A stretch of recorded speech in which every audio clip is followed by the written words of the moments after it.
Bengaluru Rameswaram cafe blast కేసులో పోలీసులు దర్యాప్తులో వేగం పెంచారు. ఘటనా స్థలాన్ని క్షుణ్ణంగా పరిశీలిస్తున్నారు.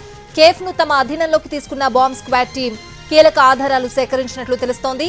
సిలిండర్ వల్ల పేలుడు సంభవించలేదని అనుమానిస్తున్న బాంబ్ స్క్వాడ్ టీం రెస్టారెంట్ లో ఎలక్ట్రిక్ వైర్లను గుర్తించింది.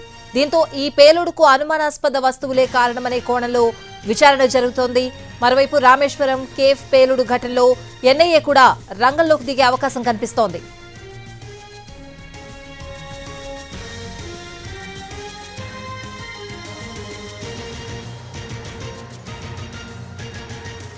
ఇవాళ మధ్యాహ్నం 1 గంట సమయంలో రామేశ్వరం కేఫ్ లో ఒక్కసారిగా పేలుడు సంభవించింది. సమాచారం అందిన వెంటనే వైట్ ఫీల్డ్ డీసీపీ ఆధ్వర్యంలో పోలీస్ టీం రామేశ్వరం కేఫ్ కు చేరుకుంది.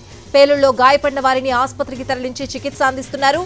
క్షతగాత్రులు 3 సిబ్బంది ఉండగా మరో 2 మహిళలకు గాయాలయ్యాయి.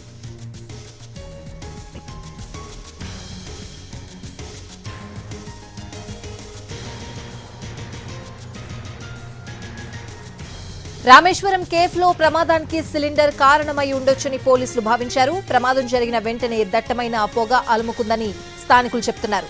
పేలుడు ధాటికి కేఫ్ లో అద్దాలు, ఫర్నిచర్ ధ్వంసమైంది.